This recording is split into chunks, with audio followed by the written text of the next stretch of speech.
बिस्मिल्लाहिर्रहमानिर्रहीम। जामिया अशरफिया में एक बुजुर्ग गुजरे हैं, मौलाना इदरीस कांदलवी रहमतुल्लाह अलैह। उन्होंने मारिफुल कुरान भी लिखी। वो एक वाकया सुनाया करते थे।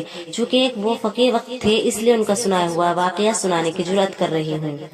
लाहौर का एक गवाला था। गाय भैंस के दूध दोहने वाले को गवाला कहते हैं। वो नौजवान था, उसके दिल में हज करने की बड़ी तलब थी। चुनांचे जब लोग हज करके वापस आते तो वो उनसे बड़े शौक से और मोहब्बत से मिलता। सफर हज के अहवाल पूछता था। हत्ता कि उसने हज के मौसम में लोगों से पूछना शुरू कर दिया कि लोग हज पर कैसे जाते हैं। किसी ने उसे बता दिया कि हज के लिए कराची से जाते हैं। चुनांचे उसने लोगों से पूछना शुरू कर दिया कि कराची कैसे जाते हैं। किसी ने कहा कि स्टेशन से जाते हैं। फिर उसने लोगों से पूछा कि स्टेशन कहाँ से जाते हैं। किसी ने उसको स्टेशन पहुँचा दिया। अब वहाँ स्टेशन पर पूछता फिर रहा था कि मुझे कराची जाना है, कराची कैसे जाते हैं। वो कई दिनों तक लाहौर स्टेशन पर फिरता रहा। बिलाखिर ट्रेन के अंदर कंडक्टर गार्ड ने सोचा कि बेचारा कई दिनों से फिर रहा है, लिहाजा इसके साथ कुछ ताउन करना चाहिए। चुनांचे उस गवाले से कहा कि तुम मेरे साथ ट्रेन में बैठ जाओ, मैं तुम्हें कराची ले जाता हूँ। इस तरह वो ट्रेन के जरिए कराची पहुँच गया। कराची रेलवे स्टेशन पर पहुंचकर उसने फिर पूछना शुरू कर दिया कि मुझे हज पर जाना है, कैसे जाऊं। किसी ने उसे हाजी कैंप जाने का रास्ता बता दिया और वो हाजी कैंप चला गया। वहाँ तो पूरा शहर आबाद होता है। लोग रोजाना बाहरी जहाज पर सवार होकर जा रहे होते हैं। जब वो लोगों को सवार होकर जाते देखता तो उसके जज्बात के समंदर में और ज्यादा जोश आ जाता। अगरचे उसके पास सफर के वसाइल नहीं थे, ना टिकट था, ना पासपोर्ट था और ना ही पैसे थे, मगर उसके दिल में हज करने का सच्चा जज्बा मौजूद था। चुनांचे वो वहाँ भी यही कहता रहा कि मुझे हज पर जाना है। एक दिन उसके दिल में ख्याल आया कि जो हाजियों का सामान जहाज पर ले जाने वाले कुली हैं, उनकी एक मखसूस वर्दी है और उनको पर जाने की इजाजत है, लिहाजा मुझे इस किसी कुली से दोस्ती लगानी चाहिए। चुनांचे उसने एक कुली से दोस्ती लगा ली और उसे कहा, भाई आप अपनी वर्दी मुझे दे दे, मैं भी हाजियों का सामान ऊपर पहुँचाऊंगा। जब सामान खत्म हो जाएगा तो मैं अपने कपड़े पहनकर आपकी वर्दी वापस भेज दूंगा। मेरा भी काम बन जाएगा और आपकी वर्दी भी वापस आ जाएगी। चुनांचे उस कुली ने उसे अपनी वर्दी दे दी और वो सामान उठाने के बहाने इस जहाज पर आता जाता रहा। जब सारा सामान खत्म हो गया तो वो इधर ही कहीं छुप गया और अपने कपड़े पहनकर कुली की वर्दी वापस भिजवा दी। अब वो वहीं इधर उधर वक्त गुजारता रहा। वहाँ तो एक जहाज में हजारों लोग होते हैं, क्या पता चले कि कौन क्या है। उसके दिल में अल्लाह ताला की ऐसी मोहब्बत थी कि पासपोर्ट टिकट के बगैर वो जज्बात के घोड़े पर सवार होकर अल्लाह का घर देखने जा रहा था। लोग तो अपने कमरों में बिस्तरों पर सोते और वो बेचारा बैठ बैठ कर वक्त गुजार लेता। उसने जहाज में एक बंदे के साथ वाक़फ़ियत पैदा कर ली और उसे कहा कि भाई जब जद्दा आए तो मुझे बता देना। चुनांचे जब जद्दा शहर की रोशनाइयां सामने नजर आने लगी, वो भारी जहाज साहिल के करीब पहुंच गया तो उस आदमी ने कहा, वो देखो जद्दा आ गया है। उस आदमी ने देखा कि वो नौजवान जहाज के अर्शे के ऊपर चढ़ा और खड़े होकर उसने समंदर के अंदर छलांग लगा दी। उसे तैरना तो आता नहीं था। चुनांचे जब वो नीचे गया तो फिर ऊपर उभर ही ना सका। जब उस आदमी ने देखा कि यह तो नजर ही नहीं आ रहा तो वो समझ गया कि वो नौजवान डूब गया है और उसने दिल में सोचा कि अच्छा अल्लाह को यही मंजूर था। जब उस आदमी ने हज किया और तवाफ़ ज़ियारत के बाद हरम शरीफ से बाहर निकल रहा था तो उसने देखा कि वो गवाला भी हरम शरीफ से बाहर निकल रहा है और उसने अरबों जैसे कपड़े पहने हुए हैं। उसने उससे पूछा कि क्या आप वही हैं जिसने समंदर में छलांग लगाई थी। वो कहने लगा, मैं वही हूँ। वो एक दूसरे को खूब मिले। उसने गवाले से पूछा कि सुनाओ तुम्हारे साथ क्या बीती। उसने कहा, मेरे साथ चलो, मैं तुम्हें आगे जाकर बताऊंगा। चुनांचे वो आदमी उसके साथ चल पड़ा। जब वो बाहर निकले तो देखा कि एक बिल्कुल नई कार खड़ी है और ड्राइवर इंतजार कर रहा है। गवाला कार के अंदर बैठा और साथ उस आदमी को भी बिठा लिया और ड्राइवर उनको एक मकान की तरफ ले गया जो बिल्कुल नया बना हुआ था। अंदर जाके देखा कि कोठी सजी हुई है। गवाले ने उसे एक जगह पर बिठा दिया और नौकर से कहा कि मेहमान के लिए खाने पीने की कोई चीज लेकर आओ। चुनांचे वो मशरूबात और फल ले आया। उस आदमी ने हैरान होकर पूछा, भाई मुझे बताओ कि किस्सा क्या है।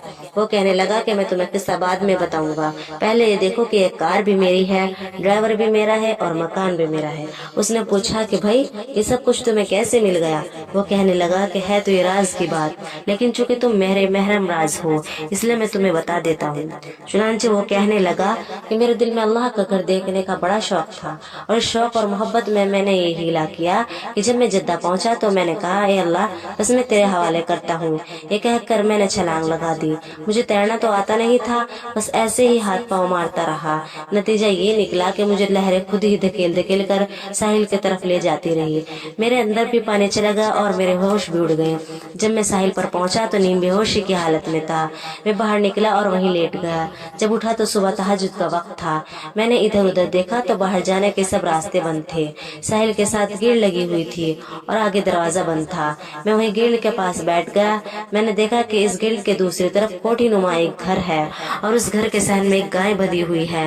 वो आदमी इस गाय का दूध निकालने के लिए आए, मगर गाय इनसे मानूस नहीं थी, जिसकी वजह से काबू में नहीं आ रही थी। जब वो दूध निकालने के लिए बैठे तो गाय ने उन्हें बैठने ही ना दिया। वो बड़ी मुसीबत में गिरफ्तार थे। एक आदमी गाय को पकड़ता और दूसरा थन को हाथ लगाता तो गाय भागकर दूसरी तरफ चली जाती थी। वो तकरीबन आधा घंटा उसके साथ कुश्ती करते रहे। मेरा तो काम ही यही था। जब मैंने ये मंजर देखा तो मैंने उन्हें इशारा किया कि अगर मुझे कहो तो मैं उसका दूध निकाल देता हूँ। वो तो अरबी बोलते और समझते थे, इसलिए उनको इशारे से ही दूध निकाल देने की पेशकश की। उन्होंने कहा आ जाओ। मैंने कहा कि ये जंगला है, मैं तो आ नहीं सकता। अल्लाह ताला की शान के वो कोठी सीपोर्ट के डायरेक्टर की थी। इसका एक बेटा था। डॉक्टर ने उसे हिदायत की हुई थी कि अपने बेटे को गाय का दूध पिलाया करें। इस जमाने में हीजर की माने ये होती थी। उसने स्पेशल अपने बेटे के लिए वो गाय रखी हुई थी। गाय के अंदर दूध तो होता था मगर उसे निकालने नहीं देती थी, जिसके वजह से डायरेक्टर और उसकी बीवी को बड़ी परेशानी थी कि बच्चे को दूध पूरा नहीं मिलता। अब जब मैंने कहा कि मैं गाय का दूध निकाल देता हूँ तो उन दोनों ने जाकर डायरेक्टर से कहा कि यहाँ जंगले के अंदर मुसाफिरों में से एक आदमी कहता है कि मैं तुम्हें दूध निकाल देता हूँ। इसने कहा कि चाबी लो और जाकर उसे ले आओ। वो गेट का ताला खोलकर मेरे पास आए और मुझे डायरेक्टर साहब के पास ले गए। जब मैंने गाय को जरा हाथ फेरा और उसे प्यार की बात कही तो वो मानूस हो गई। मैंने नीचे बैठकर उनको 8-10 किलो दूध निकाल कर दे दिया। जब डायरेक्टर की बीवी ने देखा तो वो बड़ी खुश हुई और कहने लगी कि आज तो मेरा बेटा सारा दिन दूध पिएगा। फिर वो कहने लगी कि इस बंदे को नहीं जाने देना। जब डायरेक्टर साहब से मुलाकात हुई तो उसने पूछा कि आप कौन हैं। मैंने कहा कि मैं पाकिस्तान से हज करने आया हूँ। वो कहने लगा कि हम तुम्हें वापस नहीं जाने देंगे, इसलिए कि तुम अच्छा दूध निकालते हो। मैंने कहा कि मैं दूध तो निकाल दिया करूंगा लेकिन मैंने हज भी करना है। वो कहने लगा कि तुम फिक्र ना करो, हम तुम्हें हज भी करवा देंगे। दूसरे दिन उसकी बीवी ने अपने वालिद को फोन किया और उसे सारी तफसील बता दी। उसके वालिद ने 200 गाय भैंसों का बाड़ा बनाया हुआ था। चुनांचे जब उसने ये बात सुनी तो बहुत खुश हुआ और कहने लगा कि हमें तो खुद ऐसे ट्रेंड बंदे की जरूरत है। बाद में उसने डायरेक्टर साहब को फोन किया और कहा कि इस बंदे को मेरे पास भेज दो। उसने कहा जी बहुत अच्छा, मैं भेज देता हूँ। चुनांचे डायरेक्टर साहब ने मुझे अपनी गाड़ी में बिठाया और अपने ससुर के घर पहुँचा दिया।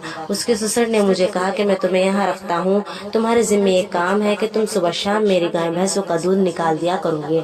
जब दूध धोने का वक्त आया तो मैंने उसको 20-25 गाय भैंसों का दूध मनों के हिसाब से निकाल दिया। वो बड़ा हैरान हुआ कि इतना दूध भी निकल सकता है। वो मुझे कहने लगा कि बस अब तुमने यहीं रहना है और मैंने उसे कहा कि मुझे हज पर जाना है।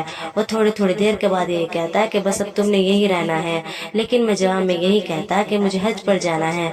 मैं 3 दिन वहाँ रहा और तीनों दिन वो मुझे बार बार यही कहता कि तुमने यहीं रहना है और मैंने उससे कहता कि मुझे हज पर जाना है। तीसरे दिन वो कहने लगा मियाँ हम तुझे हज भी करवाएंगे लेकिन तूने यही रहना है। मैंने कहा कि मैं हज तो करूँगा लेकिन बाकी बातें बाद में करेंगे। उसने मुझे हज भी करवा दिया है। हज करने के बाद मैंने उसे कहा कि मेरा हज हो गया है, अब मुझे वापस घर जाना है। वो कहने लगा नहीं तूने यहीं रहना है। मैंने कहा कि मेरे तो बीवी बच्चे वहाँ हैं। उसने कहा फिक्र ना करो, मैंने एक नया घर बनाया है, वो घर मैं तुझे देता हूँ। ये मेरी नई गाड़ी है, ये भी तुझे देता हूँ और ये ड्राइवर है, ये भी मैं तुझे देता हूँ। अब तुम अपने बीवी बच्चों के नाम और एड्रेस बता दो, मैं पैगाम भेज देता हूँ और आने वाले जहाज में तुम्हारे बीवी बच्चे भी पहुँच जाएंगे। फिर एक हज किया, हर साल हज करते रहना। अब 1 हफ्ते बाद मेरे बीवी बच्चे भी मेरे पास पहुँच जाएंगे। मैंने हज भी कर लिया है, अल्लाह ने घर भी दे दिया है और गाड़ी भी दे दी है। ये अल्लाह ताला के घर को देखने की बरकत है कि अल्लाह ताला ने मुझे दुनिया की नेमतें भी अता कर दी हैं। अब मैं यही रहूंगा, हर साल बैतुल्लाह शरीफ का हज करूंगा। भाई हमसे तो वो गवाला अच्छा कि उसने दूध निकालने की बरकत से बैतुल्लाह शरीफ को देख लिया। सच है जब जज्बा सच्चा हो तो फिर बात भी बन जाती है।